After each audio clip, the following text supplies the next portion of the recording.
अगर हम राजा बृहद्रथ की हत्या की बात करते हैं तो हमें इस बात को समझना होगा कि मौर्य साम्राज्य में अगर ब्राह्मणों की घुसपैठ नहीं हुई होती तो राजा बृहद्रथ की हत्या नहीं होती। अगर हम छत्रपति शिवाजी महाराज की जहर देकर हत्या की बात करते हैं तो हमें यह बात समझना होगा कि अगर मोरोपंत पिंगले जैसे ब्राह्मण को छत्रपति शिवाजी महाराज ने अपने अष्टप्रधान मंडल का अध्यक्ष नहीं बनाया होता तो शायद छत्रपति शिवाजी महाराज की हत्या नहीं होती। हमें इस बात को समझने की जरूरत है कि जब जब घुसपैठ हुआ है तब तब हमारे महापुरुषों की हत्या हुई है और समय समय पर जो हमारी लीडरशिप रही उस लीडरशिप को ब्राह्मणों ने षड्यंत्र करके हिंसा का शिकार बनाने की कोशिश किया है। चाहे वो बृहद्रथ रहे हो, चाहे रविदास जी रहे हो, चाहे कबीर साहब रहे हो, चाहे शिवाजी महाराज रहे हो।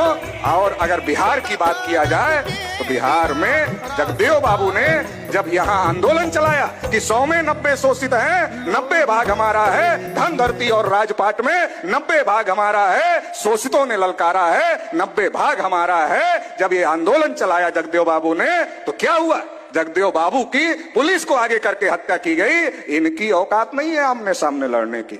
या पुलिस को आगे करते हैं या हमारे ही आदमी को आगे करते हैं या षड्यंत्र करते हैं। ये साहू महाराज का कैसे हुआ? षड्यंत्र करके हुआ। ज्योतिबा फूले को मारने के लिए इन्होंने आदमी भेजे, ज्योतिबा फूले ने उनको कन्विंस किया, वो उनके अंगरक्षक बन गए, बॉडीगार्ड बन गए। तो हमें यह बात समझने की जरूरत है, ये हिंसा का सहारा तो लेते हैं लेकिन आमने सामने लड़ने की हिम्मत नहीं।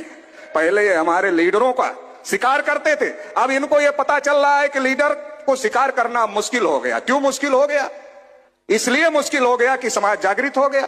अगर लीडर को टारगेट करेंगे, उसको हिंसा का शिकार बनाएंगे तो बवाल खड़ा हो जाएगा। इसलिए वो समाज में ऐसे ऐसे मुद्दे लाने की कोशिश